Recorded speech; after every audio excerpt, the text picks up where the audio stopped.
नमस्कार, EPS 95 guide में आपका स्वागत है। हमारे चैनल पर नए हो तो सब्सक्राइब करें और ज्यादा से ज्यादा शेयर करें। आज हम आपको देश की राजधानी दिल्ली के उस कोने में ले चल रहे हैं जहां इतिहास सिर्फ लिखा नहीं जा रहा बल्कि जिया जा रहा है। यह जंतर मंतर है, वो जगह जो अक्सर सत्ता के खिलाफ बुलंद आवाजों का गवाह बनती है। लेकिन आज यहां जो आवाजें गूंज रही हैं वे किसी युवा जोश की नहीं बल्कि उन कंधों की हैं जिन्होंने इस देश का बोझ दशकों तक उठाया है। यह आवाजें उन हाथों की हैं जिन्होंने फैक्ट्रियों की मशीनों को चलाया, रेलवे की पटरियों पर देश की रफ्तार को बनाए रखा और दफ्तरों की फाइलों में राष्ट्र की प्रगति का हिसाब किताब लिखा। इनकलाब जिंदाबाद, यह नारा जब इन बुजुर्ग होठों से निकलता है तो इसका मतलब बदल जाता है। यह किसी सल्तनत को उखाड़ फेंकने की पुकार नहीं है बल्कि यह अपने ही देश की व्यवस्था से अपने आत्मसम्मान को वापस पाने की गुहार है। ये हैं ईपीएस 95 पेंशनर्स। देश के कोने कोने से हजारों की संख्या में यह लोग दिल्ली की इस जमीन पर इकट्ठा हुए हैं। इनकी उम्र 60, 70 या शायद 80 के पार है, लेकिन इनके दिलों में जो आग है, जो अपनी हक की लड़ाई का जज्बा है, वह किसी भी युवा आंदोलनकारी को शर्मिंदा कर दे। सवाल यह है कि आखिर ऐसा क्या हुआ कि इन लोगों को अपने जीवन के इस पड़ाव पर, जब उन्हें आराम करना चाहिए था, अपने नाती पोतों के साथ खेलना चाहिए था, उन्हें सड़कों पर उतरना पड़ा। इस कहानी की जड़ें बहुत गहरी हैं। यह कहानी है एक वादे की, एक भरोसे की और उस भरोसे के टूटने की। ये कहानी ईपीएस यानी कर्मचारी पेंशन योजना 1945 की है। एक ऐसी योजना जिसके तहत करोड़ों कर्मचारियों ने अपनी गाढ़ी कमाई का एक हिस्सा इस उम्मीद में कटवाया कि जब वे 60 साल के बाद रिटायर होंगे तो उन्हें एक सम्मानजनक पेंशन मिलेगी। एक ऐसी रकम जो उनके बुढ़ापे की लाठी बनेगी, जो दवा दारू के खर्च में सहारा देगी और उन्हें किसी के आगे हाथ फैलाने पर मजबूर नहीं करेगी। लेकिन हुआ क्या? दशकों की कटौती के बाद जब पेंशन पाने का समय आया तो हाथ में आए मात्र 8,000 प्रतिमाह। जी हां, आपने सही सुना, सिर्फ 8,000। आज के महंगाई के जमाने में जब एक गैस सिलेंडर की कीमत ही इससे ज्यादा है, तब इस रकम को आप क्या कहेंगे? मजाक, अपमान या एक क्रूर धोखा? बेटा, 35 साल हमने कानपुर की एक कपड़ा मिल में काम किया। उस जमाने में मशीनें आज जैसी नहीं थीं। शरीर का हर हिस्सा जवाब दे जाता था।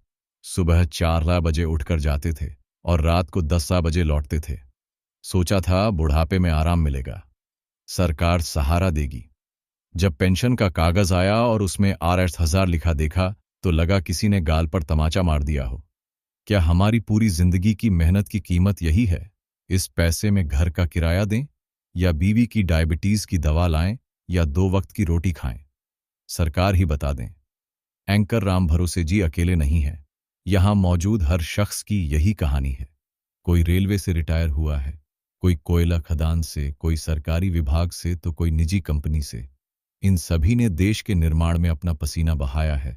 यह वह लोग हैं जो उस भारत के गवाह हैं जो धीरे धीरे अपने पैरों पर खड़ा हो रहा था। इन्होंने अपनी जवानी देश के नाम कर दी, इस उम्मीद में कि देश इनके बुढ़ापे का ख्याल रखेगा। लेकिन आज इन्हें ऐसा महसूस कराया जा रहा है जैसे वे कोई बोझ हो, कोई कबाड़ हो जिसे व्यवस्था ने उठाकर फेंक दिया है। नेता साथियों, यह लड़ाई सिर्फ पैसे की नहीं है। अगर यह सिर्फ पैसे की लड़ाई होती तो शायद हम कब के हार मान चुके होते। यह लड़ाई है हमारे आत्मसम्मान की। यह लड़ाई है हमारे अस्तित्व की। हमने इस देश को बनाया है। हम इस देश की नींव के वह पत्थर हैं जो आज दिखाई नहीं देते, लेकिन पूरी इमारत इन्हीं पर टिकी है। और आज अपनी ही बनाई हुई इमारत की छत के नीचे हमें एक कोना भी नसीब नहीं हो रहा है। सरकार हमारी मांगों को अनसुना कर रही है। वह हमारे धैर्य की परीक्षा ले रही है। लेकिन मैं इस मंच से ऐलान करना चाहता हूं, हम यहां से तब तक नहीं हटेंगे जब तक हमारी मांगें पूरी नहीं हो जाती। यह जंतर मंत्र अब हमारा घर है और यहां से हमारी आवाज तब तक गूंजती रहेगी जब तक वह संसद के बंद दरवाजों को तोड़कर अंदर नहीं पहुंच जाती। एंकर, तो आखिर क्या है इन पेंशनर्स की मांगें? क्यों यह इस कदर आंदोलित हैं? इनकी मांगें बहुत सीधी और स्पष्ट हैं और उन्हें समझना किसी भी आम नागरिक के लिए मुश्किल नहीं है। पहली और सबसे बड़ी मांग, न्यूनतम पेंशन को 8,000 से बढ़ाकर 8,500 प्रतिमाह किया जाए। प्रदर्शनकारियों का तर्क है कि आज के समय में किसी भी व्यक्ति के लिए, खासकर एक बुजुर्ग के लिए, दवाओं, खाने पीने और अन्य जरूरतों के साथ आज ताई 500 से कम में गुजारा करना असंभव है।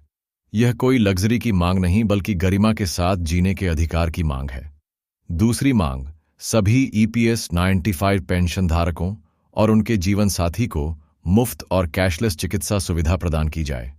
उम्र के इस पड़ाव पर बीमारियां उभर कर लेती हैं। उच्च रक्तचाप, मधुमेह, हृदय रोग और जोड़ों का दर्द आम है। पेंशन का एक बड़ा हिस्सा और कई बार पूरी पेंशन ही दवाइयों में चली जाती है। कई बार तो पैसे की कमी के कारण यह लोग अपना इलाज ही नहीं करा पाते। इनकी मांग है कि सरकार इनके स्वास्थ्य की जिम्मेदारी ले, जिसके वे हकदार हैं। तीसरी मांग, दी जाने वाली पेंशन पर महंगाई भत्ता भी दिया जाए। सरकारी कर्मचारियों को समय समय पर महंगाई के हिसाब से भत्ता मिलता है ताकि बढ़ती कीमतों का असर उनकी आय पर न पड़े, लेकिन इन पेंशनर्स को इससे वंचित रखा गया है। इसका मतलब यह है कि इनकी 68,000 की पेंशन की कीमत हर साल घटती जा रही है। यह एक तरह का आर्थिक अन्याय है। चौथी मांग, पेंशन को बिना किसी शर्त के बहाल किया जाए। कई ऐसे मामले सामने आए हैं जहां पेंशन भोगियों पर अपमानजनक और जटिल शर्तें थोपी जा रही हैं, जिससे उन्हें अपनी ही पेंशन पाने में कठिनाई हो रही है। इनकी मांग है कि प्रक्रिया को सरल और सम्मानजनक बनाया जाए। और पांचवी मांग, कर्मचारी भविष्य निधि संगठन यानी ईपीएफओ द्वारा की जा रही गड़बड़ियों की एक न्यायिक जांच हो। कई पेंशनर्स का आरोप है कि उनके हिसाब किताब में गड़बड़ियां की गई है, उनके योगदान का सही मूल्यांकन नहीं हुआ है और उन्हें जानबूझकर परेशान किया जा रहा है। वे चाहते हैं कि एक निष्पक्ष जांच हो और दोषियों को सजा मिले। इन मांगों को सुनकर कोई भी कह सकता है कि यह मांगे नाजायज नहीं है। यह वह अधिकार हैं जो किसी भी कल्याणकारी राज्य को अपने वरिष्ठ नागरिकों को देने चाहिए। लेकिन सवाल यह है कि सरकार सुन क्यों नहीं रही है। आंदोलनकारियों के बीच यह फुसफुसाहट भी है और कुछ मंचों से यह सवाल भी उठाया जा रहा है कि सरकार के पास हजारों करोड़ रुपए की परियोजनाएं शुरू करने के लिए पैसा है, बड़े बड़े आयोजन करने के लिए पैसा है, लेकिन उन लोगों के लिए पैसा नहीं है जिन्होंने अपनी जिंदगी देश की सेवा में लगा दी।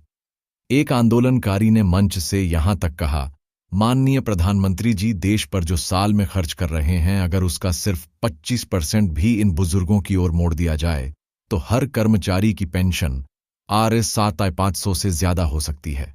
यह बयान शायद एक भावनात्मक अपील हो, लेकिन यह उस गहरी पीड़ा और हताशा को दर्शाता है जो इन लोगों के मन में है।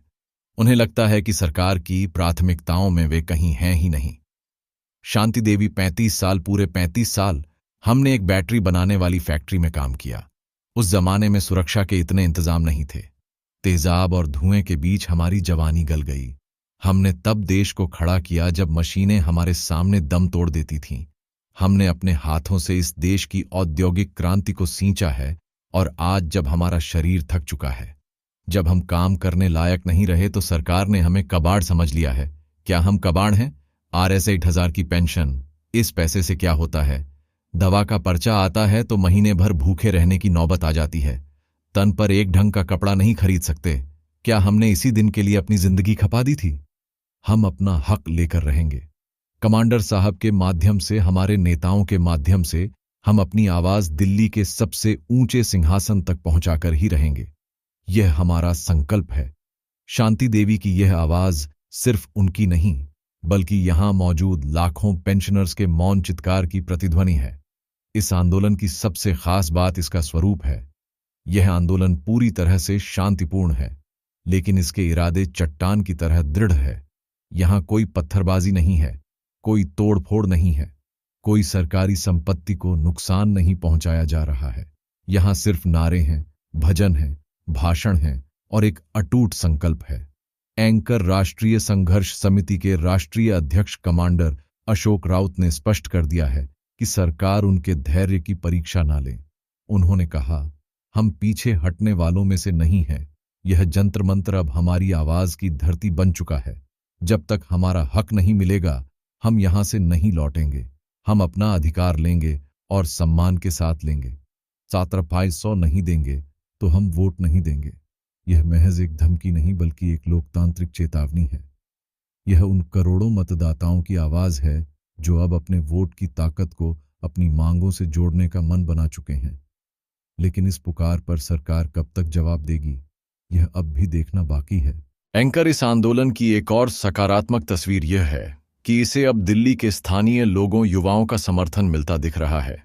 जब इन युवाओं ने अपने बुजुर्गों की यह दुर्दशा देखी तो वे खुद को रोक नहीं पाए। कई युवा संगठन, समाज सेवी और सोशल मीडिया इन्फ्लुएंसर इस मुद्दे को राष्ट्रीय स्तर पर उठाने में लगे हुए हैं। ट्विटर पर हैशटैग ट्रेंड कर रहा है। हजारों लोग इन बुजुर्गों की तस्वीरों और कहानियों को साझा कर रहे हैं और सरकार से सवाल पूछ रहे हैं। फेसबुक, व्हाट्सएप और यूट्यूब पर इस आंदोलन की हजारों वीडियो क्लिप्स वायरल हो रही हैं, जो उस सच्चाई को उजागर कर रही हैं जिसे शायद मुख्यधारा का मीडिया उस तरह से नहीं दिखा पा रहा है। युवा पीढ़ी को यह समझ आ रहा है कि यह सिर्फ इन बुजुर्गों की लड़ाई नहीं है, बल्कि यह उस सिद्धांत की लड़ाई है कि एक समाज को अपने वरिष्ठ नागरिकों के साथ कैसा व्यवहार करना चाहिए। युवा स्वयंसेवक। सर, जब मैंने अपने दादा दादी की उम्र के लोगों को इस हाल में यहां देखा तो मुझे बहुत दुख हुआ। यह वह लोग हैं जिनकी वजह से आज हम एक विकसित होते भारत में सांस ले रहे हैं, और इनके साथ ऐसा सुलूक यह बिल्कुल गलत है। हम यहां रोज आते हैं, इनसे बात करते हैं, इनकी ज़रूरतों का ध्यान रखने की कोशिश करते हैं।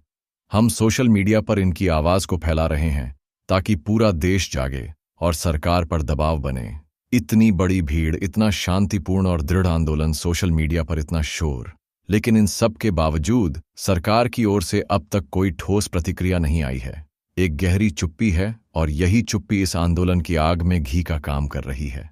पेंशनर्स का कहना है कि सरकार की यह खामोशी उन्हें और मजबूत बना रही है। उन्हें लग रहा है कि अगर वे अब चुप हो गए तो उनकी आवाज़ हमेशा के लिए दबा दी जाएगी। उन्होंने एक बड़ी चेतावनी दी है। उनका कहना है कि अगर सरकार ने इस बार भी उनकी मांगों को अनसुना किया तो यह आंदोलन दिल्ली की सीमाओं से निकलकर पूरे देश में फैलेगा। देश भर से लाखों पेंशनर्स दिल्ली कूच करेंगे, और यह आंदोलन एक ऐसा विराट रूप ले सकता है जिसे संभालना सरकार के लिए मुश्किल हो जाएगा।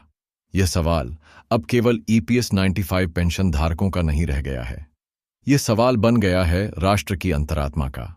क्या एक देश जो दुनिया की 5वीं सबसे बड़ी अर्थव्यवस्था होने का दावा करता है, अपने उन निर्माताओं को भूल सकता है जिन्होंने उसे इस मुकाम तक पहुंचाया? क्या विकास का मतलब सिर्फ ऊंची इमारतें, चौड़ी सड़कें और बुलेट ट्रेनें हैं, या फिर अपने हर नागरिक, खासकर बुजुर्गों के चेहरे पर मुस्कान और संतुष्टि भी है? EPS 95 आंदोलन ने देश को एक बार फिर यह याद दिलाया है कि संघर्ष की कोई उम्र नहीं होती। संघर्ष आत्मसम्मान की आग में जन्म लेता है। इन बुजुर्गों की आवाज़ शायद सरकार के कानों तक अभी नहीं पहुंच रही है, लेकिन देश का हर आम नागरिक, हर संवेदनशील दिल अब इनकी आवाज़ को सुनने लगा है और इनके साथ खड़ा होने को तैयार हो रहा है। दिल्ली के दिल में बैठी यह भीड़ सिर्फ एक विरोध प्रदर्शन नहीं है, यह एक आईना है जिसमें पूरे समाज को और पूरी व्यवस्था को अपनी शक्ल देखनी चाहिए। यह एक सवाल है जो हवा में तैर रहा है।